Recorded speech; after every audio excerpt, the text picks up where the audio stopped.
अमित शाह आगरा में हैं और एक कार्यक्रम को संबोधित कर रहे हैं। कहता हूं तो ये प्रामाणिकता नहीं हो, परंतु उसके पहले मैं थोड़ी पार्श्व भूमिका में आपको ले जाना चाहता हूं कि 2019 के चुनाव के अंदर आपने जिन पार्टियों को बीच में से भारतीय जनता पार्टी को चुनना है, वो पार्टियां और भारतीय जनता पार्टी में अंतर क्या है। इस देश में लगभग 1650 पार्टियों का एक घना जंगल है। उसमें बहुत कम पार्टियां हैं जो पार्टियां परिवार की पार्टियां नहीं है, जाति की पार्टियां। आप उठाकर देख लीजिए एक के बाद एक सभी पार्टियों के चरित्र को, सभी पार्टियों के संविधान। ये सारी पार्टियां किसी न किसी जाति विशेष के साथ जुड़ी है या किसी न किसी परिवार विशेष के साथ। और जब पार्टियां जाति विशेष के साथ, परिवार विशेष के साथ जुड़ती है तो उनका उद्देश्य परिवार और जाति के कल्याण के तक सीमित रह जाता है, राज्य और राष्ट्र के कल्याण के तक नहीं पहुंच पाता। ये सारी पार्टियों में भारतीय जनता पार्टी ही एक अकेली ऐसी पार्टी है जो पार्टी परिवारवाद के आधार पर नहीं चलती है, जो पार्टी विचारधारा के आधार पर चलने वाली पार्टी है और जो पार्टी का उद्देश्य किसी व्यक्ति या परिवार का कल्याण नहीं है। वो पार्टी का उद्देश्य समग्र हिंदुस्तान की धरती का कल्याण, ये उद्देश्य है ऐसी भारतीय जनता पार्टी।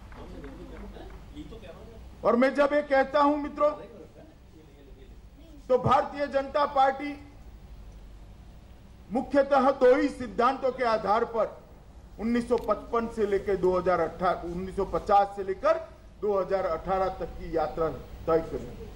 पहला सिद्धांत है राष्ट्रवाद का सिद्धांत, सांस्कृतिक राष्ट्रवाद का सिद्धांत।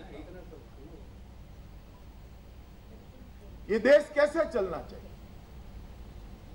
ये देश किस सिद्धांतों के आधार पर चलना चाहिए, तो भारतीय जनता पार्टी इसमें स्पष्ट है।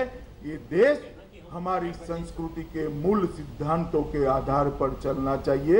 ये देश हमारी मिट्टी के सुगंध से निकले हुए सिद्धांतों के आधार पर चलना। और अगर शासन में आते हैं तो शासन का उद्देश्य क्या है? अगर हम शासन में आते हैं तो शासन का उद्देश्य है दीनदयाल उपाध्याय जी ने बताया हुआ एकात्म मानववाद के तहत जो उन्होंने अंत्योदय का सिद्धांत बताया है, वो हमारा शासन का उद्देश्य। इस देश का गरीब से गरीब व्यक्ति, विकास की पंक्ति में अंतिम खड़ा हुआ व्यक्ति, विकास की पंक्ति में प्रथम खड़े हुए व्यक्ति के समान हो जाए, ये उद्देश्य से हम शासन कर रहे हैं। और मित्रों, आज 4 साल हो गए केंद्र की भारतीय जनता पार्टी की सरकार को, और लगभग 1.25 साल हुआ उत्तर प्रदेश में श्री योगी आदित्यनाथ की सरकार को। दोनों सरकारों ने अंत्योदय के सिद्धांत के आधार पर काम करने की शुरुआत। मैं इस पर बाद में आऊंगा। मैं आज यहां आया हूं आपके सामने तो भारतीय जनता पार्टी के 4 साल के शासन का हिसाब भी देना चाहूंगा, क्योंकि कांग्रेस अध्यक्ष हमेशा जोर जोर से बोलते हैं और हिसाब मांगते हैं कि मोदी जी बताइए आपने 4 साल में क्या। मुझे कांग्रेस अध्यक्ष को हिसाब देने की कोई जरूरत नहीं, क्योंकि उनका 55 साल का हिसाब, 4 पीढ़ी का हिसाब अभी उनको देश की जनता को देना बाकी है। वो हमसे 4 साल का हिसाब मांग रहे हैं, मैं उनसे आज 4 पीढ़ी का हिसाब मांग रहा हूं। 4 पीढ़ी तक आपने इस देश पर शासन किया।